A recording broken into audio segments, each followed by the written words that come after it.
সরকার নামক প্রতিষ্ঠানে চৈতন্য উদয় হয়েছে বলে মনে হয় না। বছরে 2-3 বার দাম বাড়ানো হচ্ছে, তারপরেও করা যাচ্ছে না। তখন বিআরসি আইন পরিবর্তন করে সরকার নিজেই সেই মূল্য বৃদ্ধি করার দায়িত্ব নিয়েছে। আমরা সংকটের মধ্যেই ছিলাম এবং সংকট সমাধানের ব্যাপারে কোনো উদ্যোগ অতীত থেকেই নেওয়া হয়নি।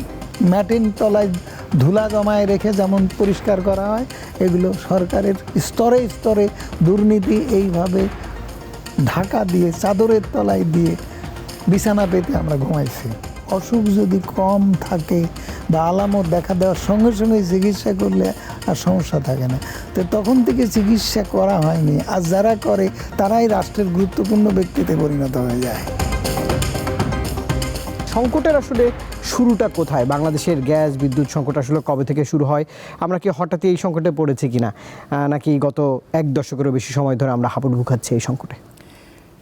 সংকট আসলে আকস্মিকভাবে আমরা পড়িনি, আমরা সংকটের মধ্যেই ছিলাম এবং সংকট সমাধানের ব্যাপারে কোনো উদ্যোগ অতীত থেকেই নেওয়া হয়নি।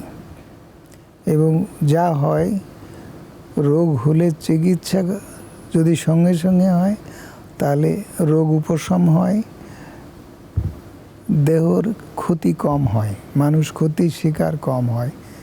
আর যদি চিকিৎসা না হয় তাহলে সেই রোগী খুব ছোট বা উপেক্ষা করার অবস্থা থেকে গুরুতর পর্যায়ে চলে যায়।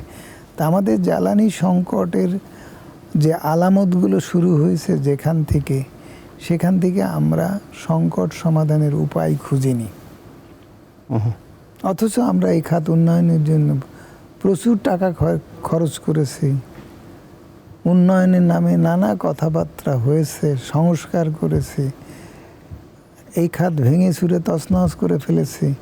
কিন্তু সমস্যা আমরা যত এইটা নিয়ে ঘাটাঘাটি যত বেশি করেছি, তত সমস্যা ঘনীভূত হয়েছে, তত বিপর্যয় চরমে পৌঁছাইছে। আজকে পৌঁছাতে আজকে আপনি আজকে এই বিষয় নিয়ে আলোচনায় বসেছি। সরকারও নতুন সরকার ক্ষমতায় এসেই এই অবস্থায় হুঁচট খেয়েছে বলবো না, তার এই অবস্থার জন্য প্রস্তুতি থাকার কথা। সরকারে যারা আসছে তারা এই দেশের থেকে অন্য গ্রহণতে বিচ্ছিন্নভাবে আসেনি, তারা আমাদের মধ্য থেকেই এসছে, তারা এই অবস্থাগুলো জানে এবং সরকারে আসলে তাদের এই অবস্থা ফেস করতে হবে। সুতরাং কী করণীয়, কী করা দরকার, তাদের ভাবনায় থাকার কথা। কিন্তু মোটা দাগে যদি স্যার একটু জানতে চাই যে আমাদের প্রধানত সমস্যাগুলো তো চিহ্নিত করা আছে, নাকি সেগুলো চিহ্নিত করা নেই? চিহ্নিত করা সরকারের টেবিলে চিহ্নিত করা আছে বা সরকারের দলিলপত্রে চিহ্নিত আছে তা বলা যাবে না। সরকারের মধ্যে যে আছে সে ব্যক্তিগতভাবে কি দেখছে, সেটা প্রধানমন্ত্রীর কথাই বলুন আর বিদ্যুৎ ও জ্বালানি মন্ত্রীর কথাই বলুন, সেটা কিন্তু ভিন্ন কথা। কিন্তু সরকার অ্যাজ অ্যান ইনস্টিটিউশনালি এই জিনিসটা নিয়ে কী ভাবছে, সেই ভাবনা দেখতে হলে আতঙ্কিত হতে হয়। কিন্তু গ্যাসের চাহিদা তো দিন দিনই দেশে বাড়ছে, সেই জায়গাটায় গ্যাসের চাহিদার প্রশ্নেই যদি আসে, দেখেন 72-73 সালে তেলের চরম সংকট হয়, আপনার মনে পড়ে? শুনেছেন, তখন তো আপনার হয়তো জন্মই হয়নি বা হলেও ছোট থাকবেন। তো সেই তেল সংকটে সরকার নামক প্রতিষ্ঠানে চৈতন্য উদয় হয়েছে বলে মনে হয় না। আজকে যদি সেটা বলি, সেই তেল সংকটের সময় কনসেশনাল রেটে $3 কনসেশনাল পার ব্যারেলে, মানে পার টনে কম নেওয়া হয়েছিল সৌদি আরব থেকে। আচ্ছা, সেই $3 পার টনে সেটা আত্মসাৎ করা হয়েছিল এবং সেই আত্মসাতে 3 আমলা ছিলেন এবং সেই ব্যাপারটি সাক্ষী যে তাদের মধ্যে কেউ না একজন আমার জানার মধ্যে বেঁচে আছে।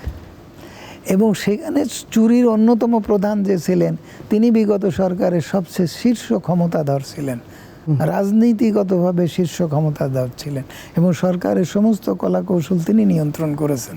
তিনি সেই চোরের মধ্যে একজন ছিলেন এবং এই কথাবার্তা সেই সময় সরকারের যারা এইসব কাজকর্মের মধ্যে জড়িত ছিলেন, যিনি তদন্ত করেছিলেন, এটা তদন্ত রিপোর্ট ডিপ্লোম্যাটিক ব্যাগে হাতে হাতে নিয়ে সরকার প্রধানের হাতে দিয়েছিলেন।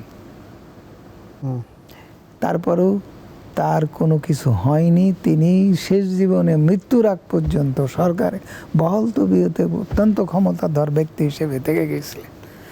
সংকট আসলে এই কারণে, সেই তেল সংকটটাকে এভাবে কাজে লাগানো, যেখানে মানুষ জ্বালানি সংকটে ভয়ানক বিপর্যয়ের মধ্যে আছে, তেল ছাড়া আর কিছু ব্যবহার নেই, সদ্য স্বাধীনতাপ্রাপ্ত দেশ, অর্থনীতি ধ্বংস হয়ে গেছে, অবকাঠামো শেষ হয়ে গেছে, টাকা পয়সা কিচ্ছু নেই, ওষুধ কিনতে পারে না, খাদ্য যোগান দিতে পারে না। 1973 দুর্ভিক্ষ হয়েছে। তখন এসব দেখে এই দেশের প্রতি সহানুভূতিশীল হয়ে যে দেশ পার্টনে $3 দাম কম নিয়ে টাকাটা দেখাইছে যে খরচ হয়ে গেছে, বাঁচায় তাদের হাতে দিয়েছে, সে টাকা আত্মসাৎ হয়ে গেল। সমস্যা তো সেইখান থেকে। কিন্তু এই লুটপাট শুরু হয়েছে তো লুণ্ঠনমূলক ব্যয় বা লুণ্ঠনের শিকার সেখান থেকে জ্বালানি খাত।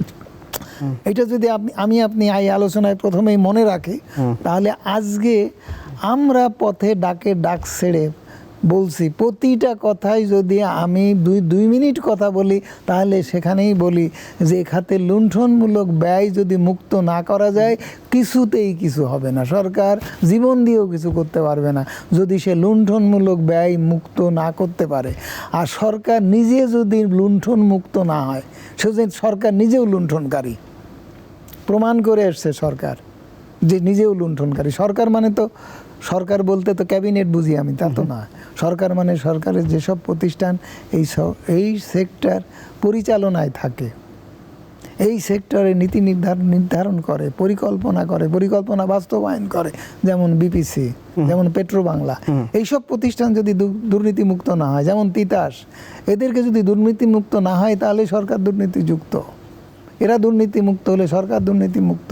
তো সরকার সার্বভৌম ক্ষমতা সরকারের হাতে আছে, সেই সার্বভৌম ক্ষমতা দিয়ে যদি দুর্নীতিমুক্ত এ খাতে না করতে পারে বা না করে থাকে, সে গোড়া থেকেই করা হয়নি, এগুলো গোড়া থেকেই করা হয়নি, বরঞ্চ এগুলোকে প্রলেপ দিয়ে, ছাই চাপা দিয়ে, ম্যাটের তলায় ধুলা জমায় রেখে যেমন পরিষ্কার করা হয়, এগুলো সরকারের স্তরে স্তরে দুর্নীতি এইভাবে ঢাকা দিয়ে, চাদরের তলায় দিয়ে বিছানা পেতে আমরা ঘুমাইছি।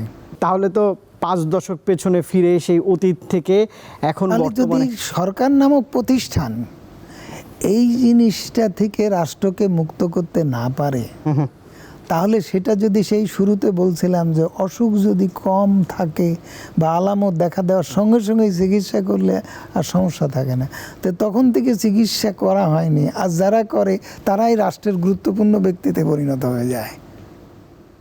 তাহলে দুর্নীতি একটি প্রধান চিহ্নিত এবং দুর্নীতি এক জিনিস, আর সেই দুর্নীতির মাত্রা কোথায় গেলে সেটাকে লুণ্ঠনের পর্যায়ে পড়ে। লুণ্ঠন এক জিনিস, দুর্নীতি তো চুরি চামারি করে, কায়দা কৌশল করে, গোপন কাপানে করে। আর লুণ্ঠন কাঠামোগত পারে আইনি কাভারেজে করা হয়, সুরক্ষায় করা, যেটা এই খাতে দ্রুত বিদ্যুৎ ও জ্বালানি সরবরাহ আইন 2010-এ করে 1.5 দশক ধরে নির্বিচারে লুণ্ঠন চালানো হয়েছে। এবং বিআরসিকে দিয়ে সেই লুণ্ঠনের উদ্বৃত্ত ব্যয় মূল্যহারে সমন্বয় করে মূল্য বাড়ায় টাকাগুলোকে প্রাতিষ্ঠানিকভাবে মজবুত করা হয়েছে, সুদৃঢ় করা হয়েছে, যাতে এই কাঠামো সাস্টেইন করে। এবং সেটা যখন করে আর পারা যাচ্ছে না, বছরে 2-3 বার দাম বাড়ানো হচ্ছে, তারপরেও করা যাচ্ছে না, তখন বিআরসি আইন পরিবর্তন করে সরকার নিজেই সেই মূল্য বৃদ্ধি করার দায়িত্ব নিয়েছে। তার মানে কার্পেটের তলায় রেখে দেওয়া হলো না সব অনিয়ম অন্যায়, এগুলো নির্মূল করে লুণ্ঠন ঠেকাইতে হবে তা না। অনিয়ম অন্যায় যা দিয়ে নিরসন করা যায় সেসব আইন কানুন সব আমরা শেলফে ঢুকায় রাখলাম।